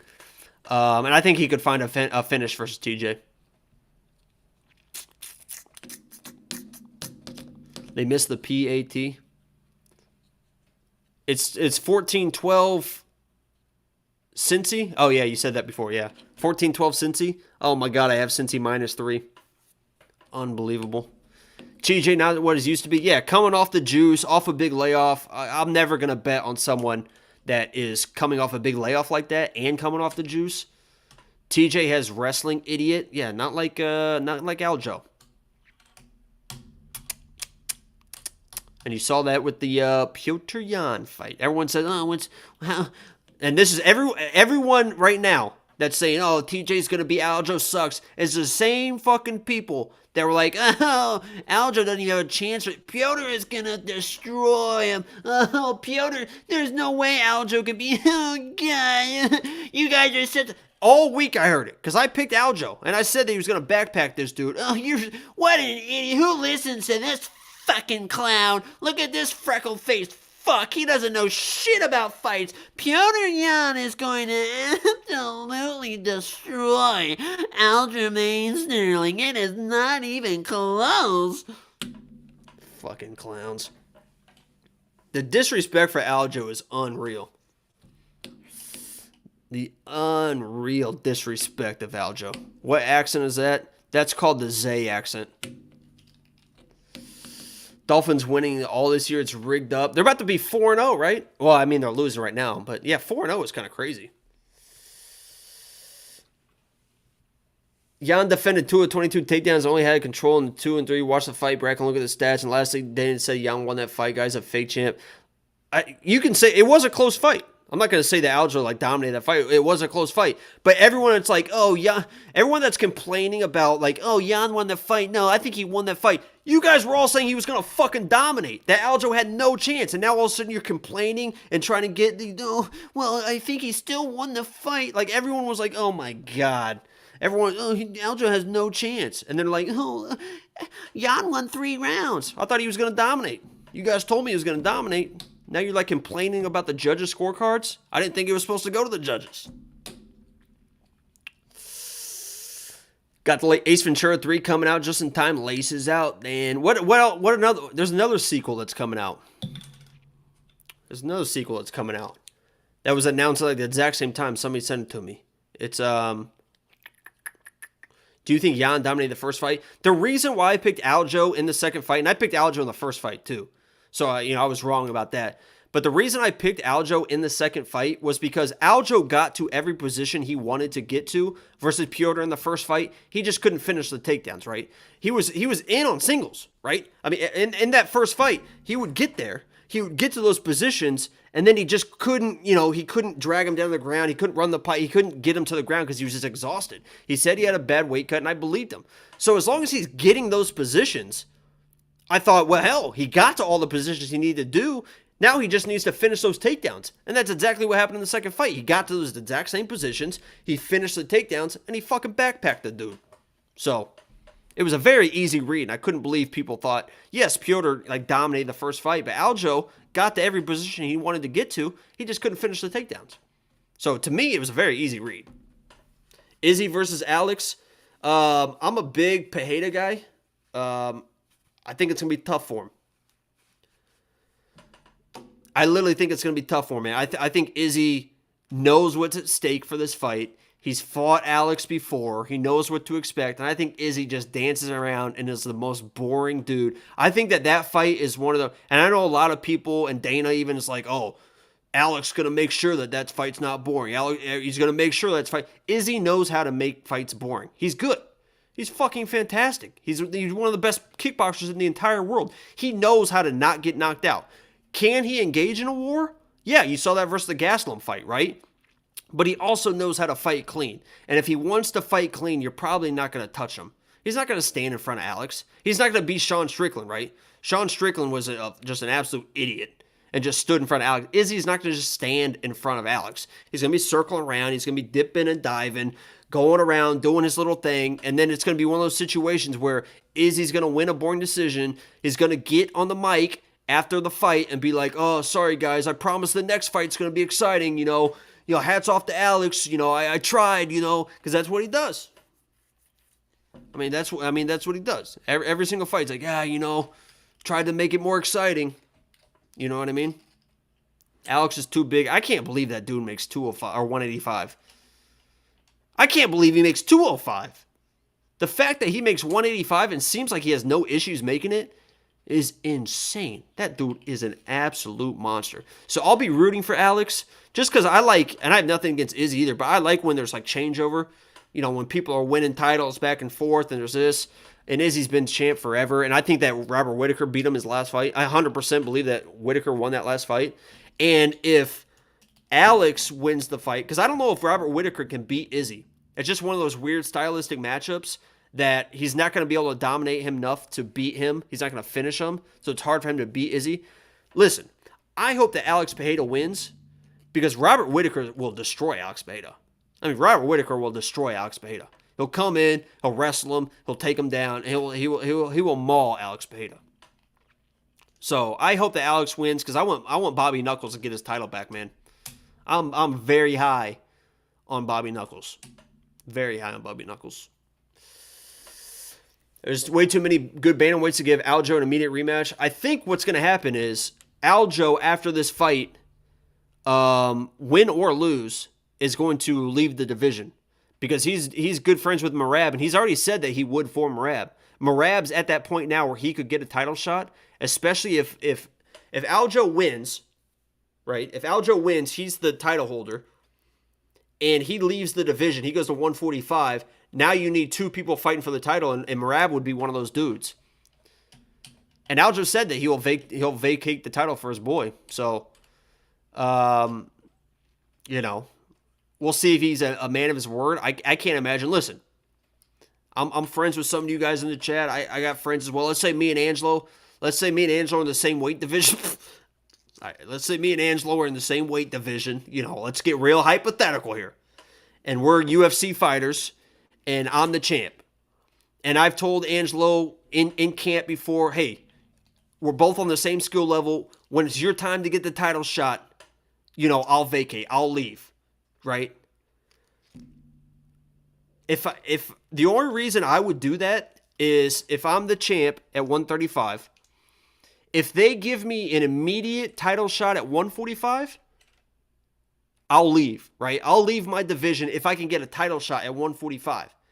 If I can't get a title shot, and I'm not getting pay-per-view points, and I'm not getting championship money for my fights, dude, fuck you, Angelo. I'm not leaving the division for my friend, and I'm going to get less money. I'm not going to go to the featherweight division and then all of a sudden start fighting contenders for not championship money, and I'm not the champ anymore. Like, get the fuck out of here. So if Aljo actually does do that, you know, hats off to him. And Aljo at 145 is like he's not beating Volk. You know what I mean? He's not beating Volk. And Volk, I'd like to see Volk go up and fight at 155. I would like to see that. I would like to see that.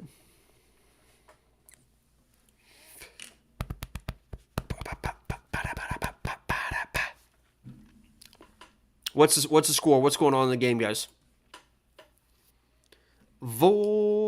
Alexander Volkanovski. Oh, we were going to talk about the Slava fight. Halftime. In the halftime air was sweet perfume while Sergeant sing a marching tune. We all got up to dance, but we never got the chance. Who knows that song? If you know that song, Izzy kills Alex. Izzy game has evolved so much more since those fights, but it has basically stayed the same. MMA is a whole different game. Think Izzy by decision. I think Izzy wins. I don't think it destroys him. I think it's a boring decision. Davis by points all day. This is the bet. I'll give you a free if you guys want a free premium bet. There'll be more where this came from. I have Slava in this fight. I don't love it. And I said in the Discord today that it's probably my least confident pick because Mike Davis is one of those dudes, man. Yo, Mike Davis is one of those dudes that's a dude. You talk about, I mentioned like a well-rounded fighter in Demir. Mike Davis is almost like that well-rounded fighter. I mean, he is a dude. And he is very good. The issue is, I know that he can wrestle. And he might come in and wrestle, right? Because that's the path to victory. But I don't think that he can wrestle for 3 minutes. Or for 3 minutes. For 3 rounds. I think he's going to get tired. I've seen him in fights get tired before. If he tries to wrestle, Slava's going to make him work, man. Slava doesn't... You have to give him credit. And this is what I was like trying to explain to Angelo as well. Is, yeah, Slava gets taken down, but he doesn't accept being on his back, right? Slava does not accept, he doesn't just pull guard and just stay there and you're able to just beat him up. He's constantly working to try to get back to his feet, right? He's switching his hips, he's moving in and out, and it doesn't work, right? But he's making you work. And if he's making Mike Davis work on these takedowns and to keep control, he's going to tire Mike Davis out. And Slava, I don't think, is going to get tired, even in those exchanges. Even against Mark, back on his feet, obviously he's going to be a little bit tired, but he's still going to be able to throw strikes, right? This guy's a very experienced kickboxer. So my game plan here for Slava is I hope that Mike Davis's ego gets the best out of him, right? I hope that he just stands with Slava because he's a good striker too. I hope that he says, you know what, let me try to stand with this guy until I can't stand with him, and then I'll try to wrestle him. Because if he tries to stand with Slava,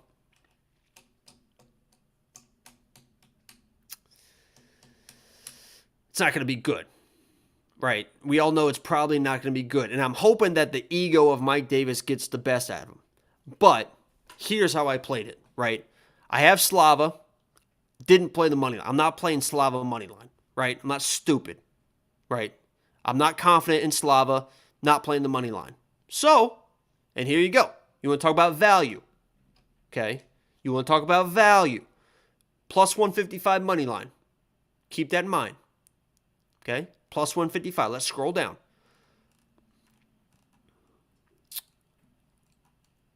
What does this say?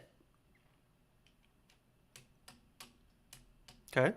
Let's scroll back up. We got plus 155. Money line. For Borishev to hit this bet, for you to get money, he needs to win the fight. If he loses the fight, doesn't matter how he loses. If he loses the fight, you lose your money. Okay? Plus 155. If he loses, if it goes to a decision, he loses. If he gets finished, he loses. You're going to lose your money. Plus 155. Okay? And to win the bet, he's got to win the bet. Okay? You scroll down here. And this is a premium bet, and I like this bet too. Plus 155. The exact same odds. Okay? The exact same odds. And we saw last time, Slava got wrestled, right? He got out-wrestled. 3 rounds, he got wrestled. Wrestled. Did he get tired? Yeah. Did he get finished? No. Slava, 155. The same odds. Inside the distance, decisional action. If he gets out-wrestled for 3 rounds, and you have the money line bet at 155, you lose. If he gets out-wrestled for 3 rounds, and you have this bet, you get your fucking money back.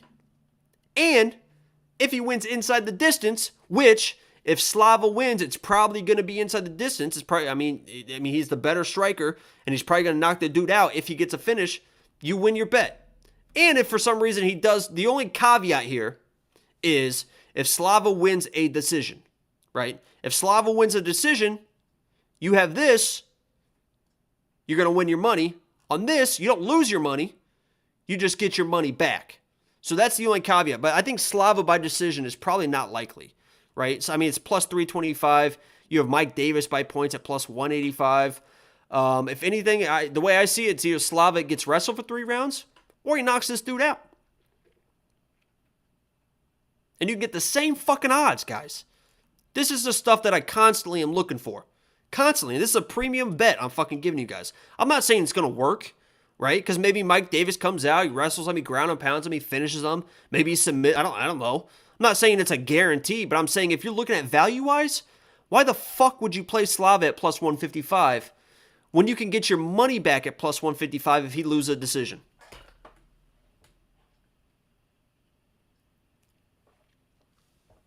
Do you understand what I'm trying to tell you guys?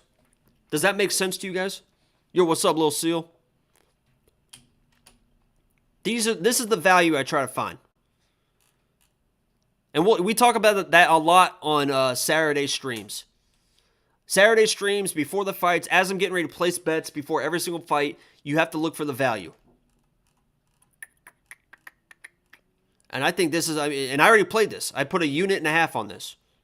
And I might play more if these odds move. I imagine they might move down. They've stayed the same. I got the same plus 155. I put 1.5 units. I think it's 1.5 units. And that's a free premium bet. So, let me check it. Let me make sure. 1 unit. I put 1 unit. And now that I'm talking out loud, I probably might put more on there. So I only put 1 unit to get basically 1.5 units. But players are back on the field about to start the second half. Good to hear. Not Tua, though. Have they given an update on Tua at all? A lot of times they'll say, like, he's moving his extremities, you know. He's going to the hospital, but he's moving extremities. Mark is worlds ahead of Davis. Yeah, I agree. Davis can wrestle, but he's not a wrestler. And when you try to force things that you don't normally do, it doesn't work out sometimes. And Slava knows, man. Slava knows what this dude is going to try to do. He knows what people are going to try to do. He's going to be ready, right? It doesn't mean he's going to defend the takedowns, but he knows what people are going to try to do. He's moving all extremities. That's good. Liver shot, Slava knockout. And this is a shame, too, because I like Mike Davis, right? And that's why I say that Slava is probably my least confident pick, because Mike Davis is fucking good, man. He has head and neck injuries, but he's moving. Oh, my God. Damn, I'm super late. What's up, Kim? It's all good. We're just hanging out. I'm just trying to teach these people. Trying to teach these people, man. Just trying to teach these people. Is there any other fights you want to look at with stuff like that? I can talk about the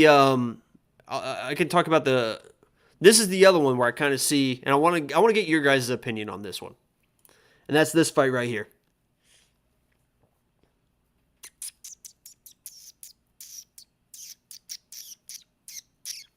Davis eats Fruit Loops and waffles.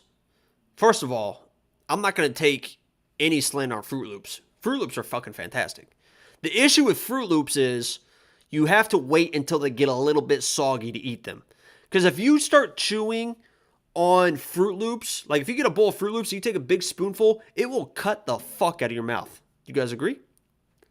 It will like cut, it like literally is like razor blades inside your mouth. So you got to get a little bit soggy for the Fruit Loops. Waffles, on the other hand, if you like, you know, I want to be really, really, I don't mean a lot of disrespect. What I'm about to say is going to come off a little bit disrespectful, right? But I think at this point you guys kind of know me, right? I don't mean any disrespect when I say this, because this is gonna hit some people a little bit hard, right? This is gonna hit you in the chest, right? What I'm about to say is there's a few people in here, you're gonna be blown back a little bit. So if you guys aren't fucking sitting down, you might want to take a seat and you might want to just listen a little bit here. Damn, man, how do I word this? I'm just gonna say it, okay? I'm just gonna say it. If you like waffles and you choose waffles over pancakes, get the fuck out of the chat, okay? That's as simple as I could fucking put it. Get the fuck out of the chat. I don't need you here. Nobody here needs you here. Nobody fucking needs you here. Waffles are superior. And I know there's going to be people in here that are going to start spamming the wall. Oh, how can you... I know that you're trolling. There's nobody that actually believes. I mean, there's no one. There is no way that anyone actually prefers crunchy, weird textured pancakes over actual pancakes. Protein pancakes all day. French toast. Yeah, Kim, I will say, you get a good French toast. Because the issue with French toast is, and correct me if I'm wrong, sometimes it's a little bit eggy, right? And I like eggs, right? But sometimes you get a French toast that's a little eggy, right? I want more French. I want more cinnamon than the egg, right? How about crepes? Crepes? I don't know if I've ever had. I'm from Indiana, okay? Whoa, what the waffle? I didn't even know there was a waffle emoji. Barcelos all day. Here's how I see this fight. Nutella crepe. I've only had Nutella once, and I don't get why it's so popular. Here's how I see this Trevin Jones fight. And this was one of those ones where it's just like at the last minute. This is more like a gut feeling. This is more of a gut feeling than anything. So I picked Trevin Jones, and I picked him after I watched the Timmer fight.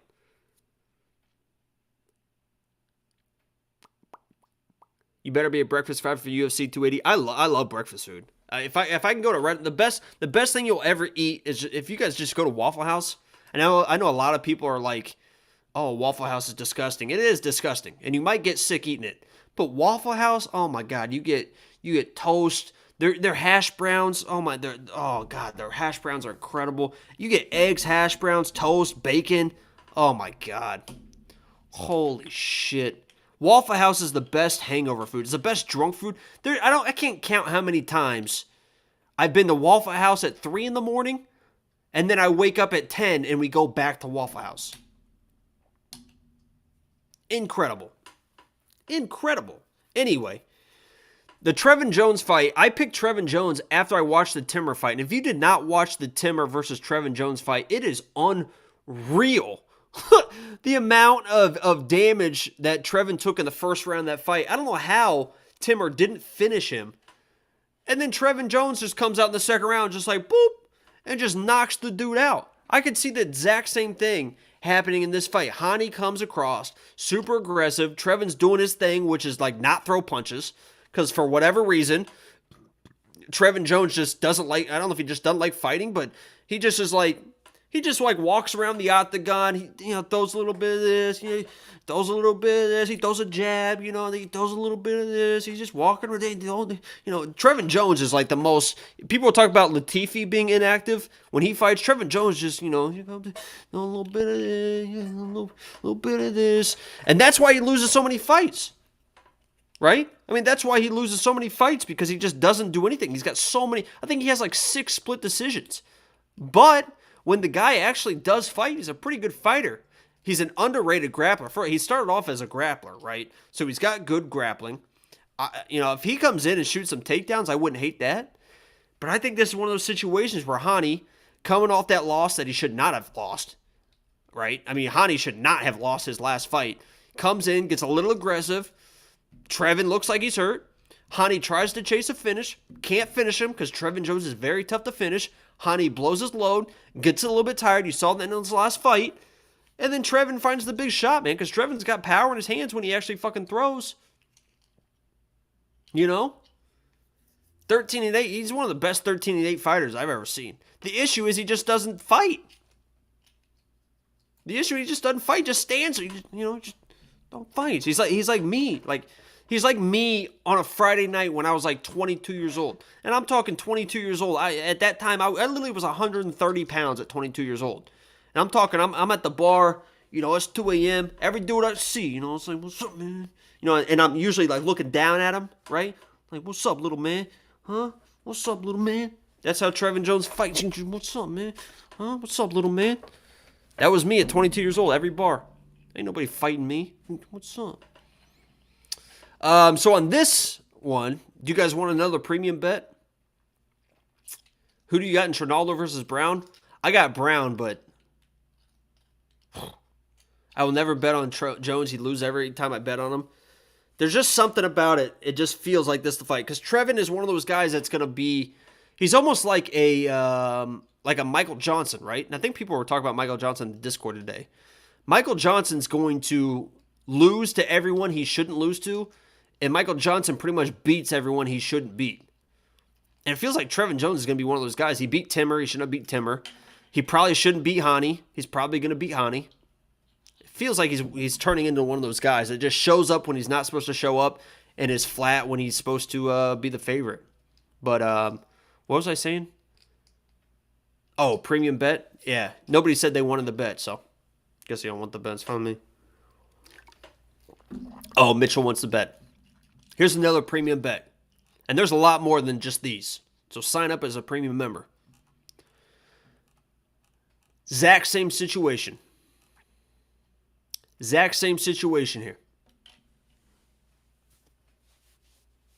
Zach, same situation. This is a little bit different, right? A little bit different. Odds aren't the same. Plus 200 money line. I don't love it. Right? But I'm telling you right now, Trevin Jones is tough as shit. Goes to a lot of decisions. But he's a finisher, man. And I'm telling you, people don't respect him as a finisher. If he's going to win this fight, I truly believe that he can win this fight. I picked him to win the fight. If he's going to win this fight, I think he's going to have to finish Hani. Now, Trevin can also win close decisions. Because he's got split decision wins as well. He's got a lot of split decision losses, but he has split decision wins as well. So, I'm telling you right now, Trevin, hard to finish, doesn't get finished. If he gets a finish, I get plus 155. If he loses a decision, which he's lost plenty of decisions before, I get my money back. So I don't love Trevin as a money line pick because he loses too many decisions, right?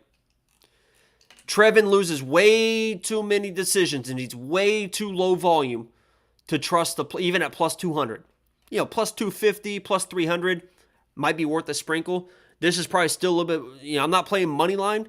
I want to know that if he loses another decision, which he's done plenty of times in the past, if he loses another decision where he doesn't do anything, I'm going to get my money back.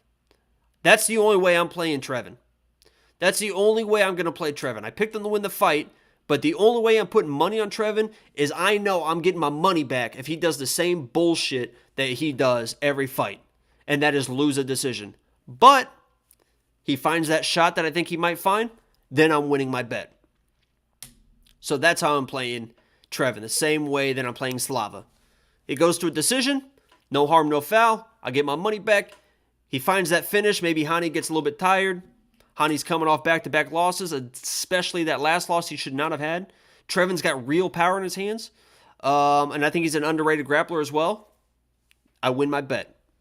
But I would bet, and a lot of these fights I place knowing that I'm probably not going to win, but it's worth the bet. And this is one of these bets. I put 1.5 units on this.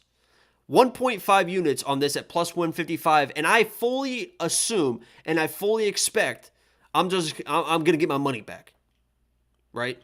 I fully expect I'm just going to get my money back. I don't expect this to hit, but if it does, he finds a finish, I'm going to hit it, but I assume that Trevin's probably going to lose another decision. So that's how I'm playing Trevin Jones. I picked him to win the fight. I don't feel great about him just winning the fight. But for my money, that's how I played it. Trevin ever been finished? If it hasn't been lately, if he has, I don't think. It's not often. It's a lot. I mean, it's a lot of decisions. Let me see. And just because somebody, and I've said this time and time again before, just because somebody he's never been knocked out. He's been submitted twice. Just because somebody has never been finished doesn't mean they can't get finished. So I don't want to make it seem like I'm trying to play that angle. Oh, he's never been knocked out, so he can't get knocked out. That's the dumbest thing anyway. If you guys are ever watching someone do a breakdown and they say anything like he's never been submitted, so that means he can't get submitted, or well, he's never been knocked out, so you know he's not going to get knocked out. That's the stupidest fucking thing you could ever say. Just because something has never happened doesn't mean it can't happen. I've never had a girlfriend. Does that mean I can't get a girlfriend? No. It just means I never have had a girlfriend, right? I've never been past second base. Does that mean I can't hit a triple? No. It just means that I haven't had the right pitch. I'm waiting. I'm still waiting. I'm Aaron Judge, just waiting for the right pitch. Luke A, perfect example. Absolutely. Everyone's like, oh, you can't get knocked out. He's never been knocked out. And then you just get fucking flatline. You date men, Jacob. Stop. Right. That's what I said. I've never had a girlfriend. I didn't say I never had a boyfriend. Nailed it or didn't nail it. If I get your point. Right. What else are we looking at? You'll find one eventually, Jakey boy. You have many more years left. I don't know, man. I don't know. I think the time's a ticking. Hate Brendan Allen with a passion. Can't believe he's Jacob's lock of the week. We can talk about lock of the week.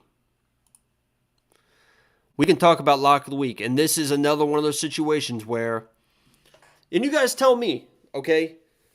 You guys tell me. So when I was on the 10-fight winning streak, lock of the week, if you guys don't know what it is, if you're tuning in new, first of all, like the stream or don't. At this point, it probably doesn't even matter. Subscribe if you're new. Lock of the week, I pick an underdog every single week, and we won 10 in a row until last week or 2 weeks ago, whenever it was.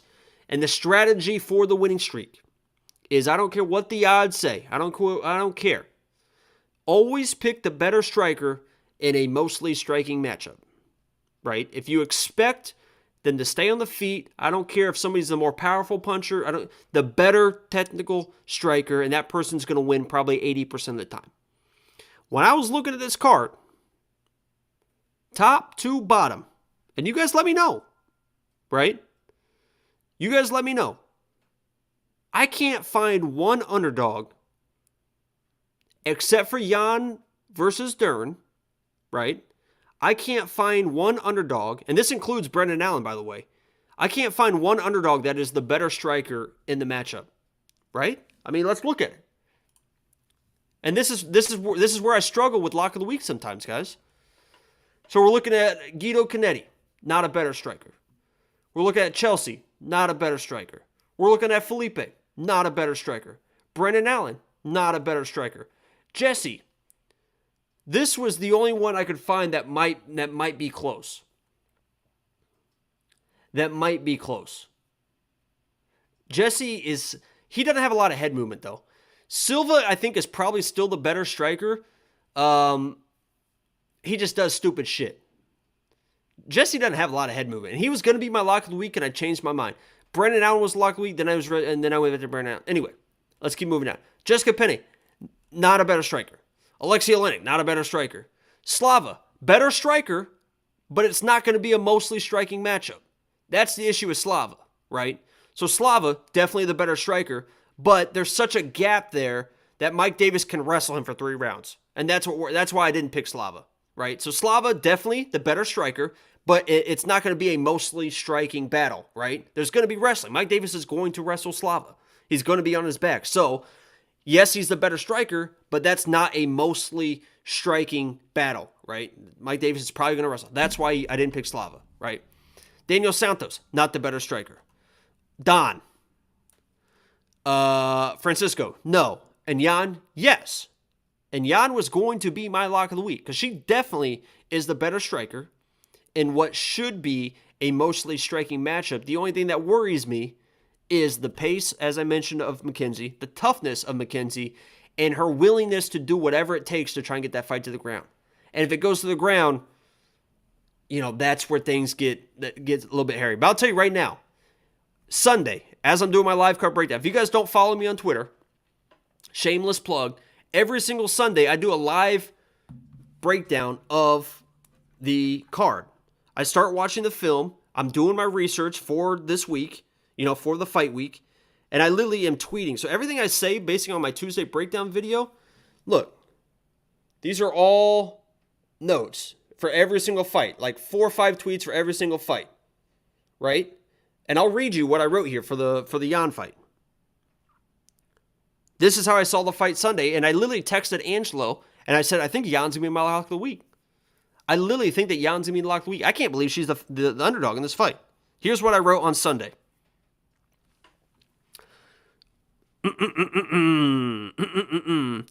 Jan went toe-to-toe with Marina Rodriguez, and she'll need to do the same versus Mackenzie.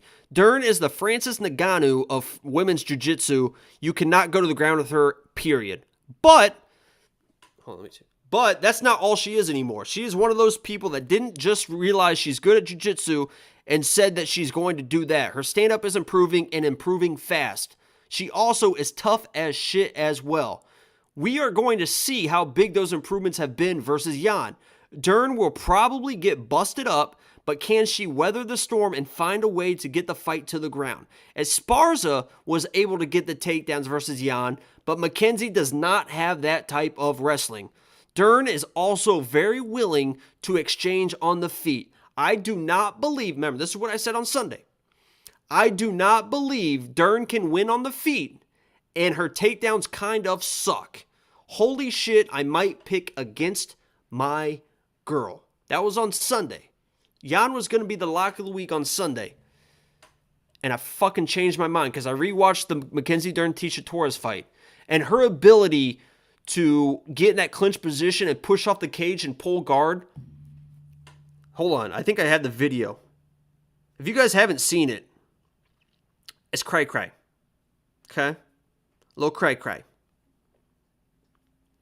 I sent it to Angelo. I filmed it and sent it to Angelo. I'm like, holy shit. Where's it at? Here. Watch this. Look at that shit. Are you kidding me? Hold on, let me go full screen real quick.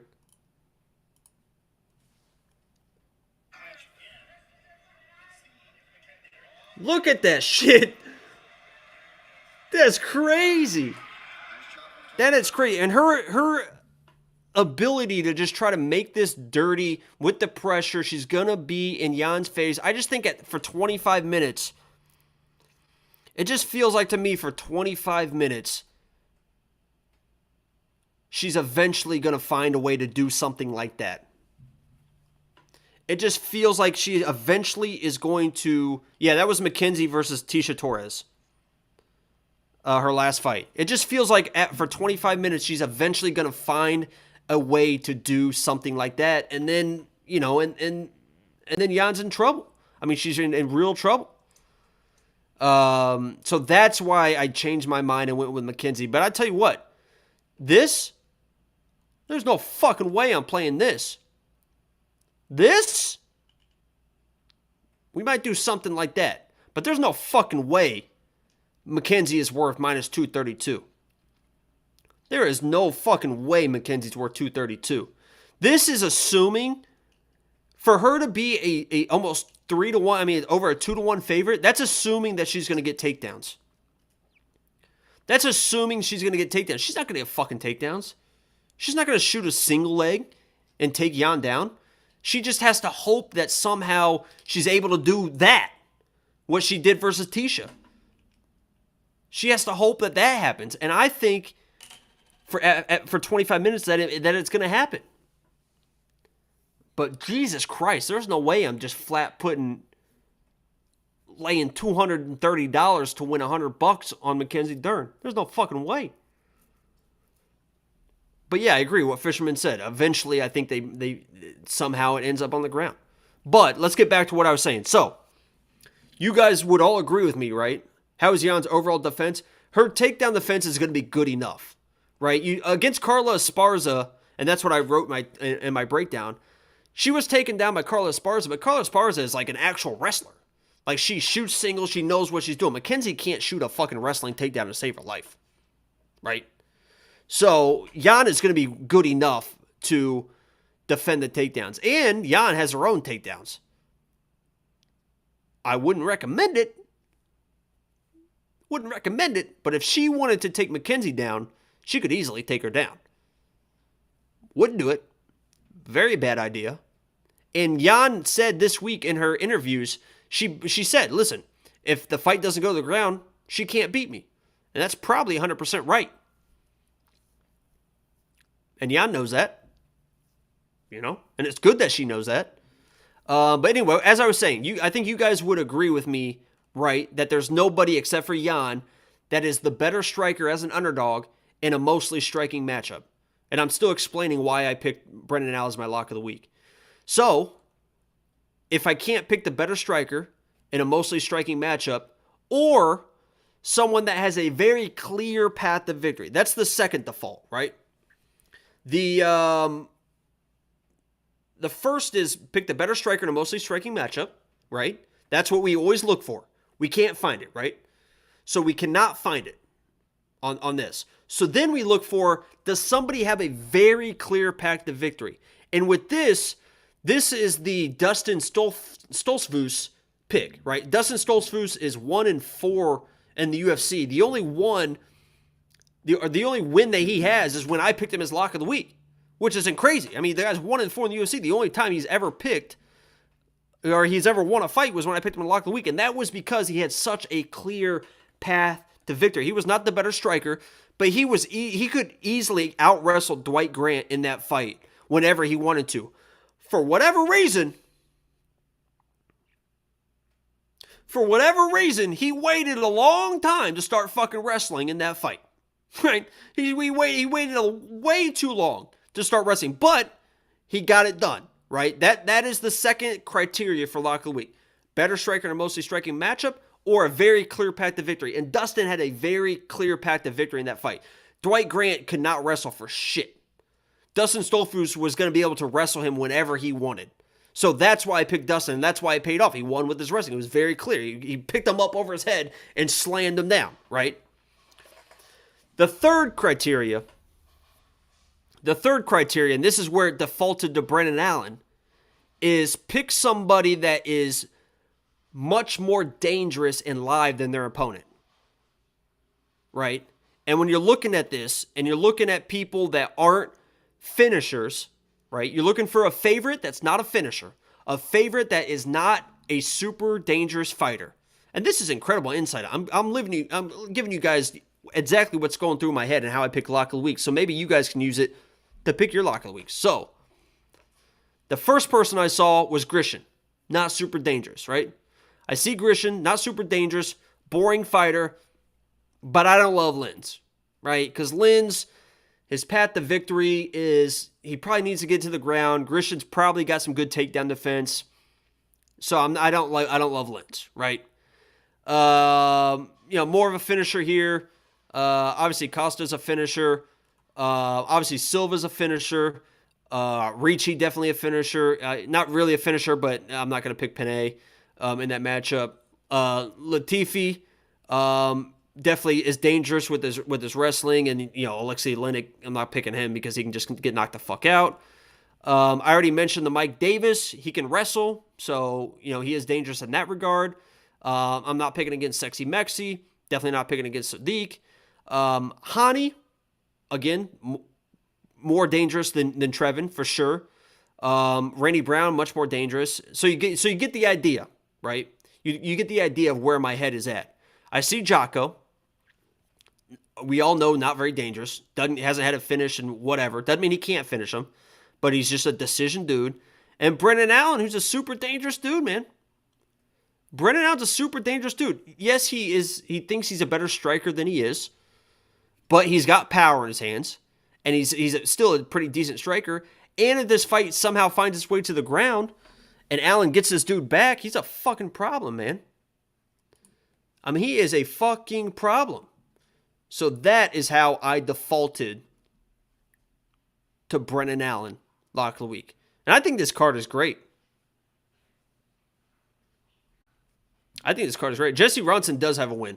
It's a no contest, but he destroyed. The reason why I like Jesse Ronson in that fight is because if you watch the Ronson fight versus his no contest win, it was against what's his fucking name? I can see him, but I can't think of his name. The Barbarian dude. Was it Brian Barberino? Is that who it was? The way that he fought, I think it's going to be the same way that Silva fought. He was way too aggressive, came in, throwing wild shot, and Jesse was able to kind of slip those shots and find the knockout shot. Nicholas Dalby, that's what it was. Yeah. Dalby came in and got way too aggressive and paid the price. I think the same thing happens to Silva. Silva, very chinny, knocked out back-to-back fights, is going to come in. If Silva wrestles, Jesse's in trouble. But I think Silva comes in the same way he came in the last couple fights, way too aggressive, and Jesse finds the shot. So, but I think this card is a pretty good card. This is an interesting matchup. This is weird, but it's a stylistic matchup. They're both the same. This one kind of sucks, just because I don't really like Grishan. This one is an interesting matchup, right? This is a very important fight for the division, for the 185 division. This one I think is going to be fireworks. This line is crazy. I thought this was going to be a 1.5 line. I think these boys get after it, and it's an early finish. This one's interesting. Ricci can kind of show off in this fight. She can kind of do her thing. This one's going to be fun because who the fuck knows what's going to happen in the Alexei Oleinik-Latifi fight. You know what I mean?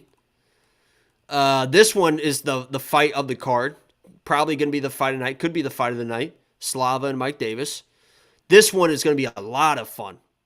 If you guys don't know about Sexy Mexi and Daniel Santos, you guys might want to fucking pay attention. This one is flying under the radar. Under the radar. This one should be a pretty easy win for Sadiq, but maybe a highlight finish. Don is fucking terrible. And then we got the Hani fight, which could be a little bit boring, right? Could be a little bit boring. Is that your boy Willie Cat? Daniel Santos is Willie Cat, right? He's going to keep moving forward, man. I love Sexy Mexi, but I think this is a dangerous matchup for him. I think it's a dangerous matchup for him. Because Santos just keeps coming forward, man. He'll chase you down. This one obviously is a weird fight. But Trinaldo is tough enough to make it a fun fight. And then the main event's fun. I mean, this is an important fight, and it should be a fun fight. McKenzie fights are fun, man. Yo, Sean V, welcome. Welcome. I'll be honest with you guys. We might be signing off. Started the stream a little bit early. I haven't eaten. 9:30. I said I was going to open cards, but I just don't even have the energy. And plus, my card opening people are not in here. Prodigy, Jesse, Santos is live. I agree. That's what a lot of people are putting Sexy Mexi, who is John Castaneda, in parlays and stuff.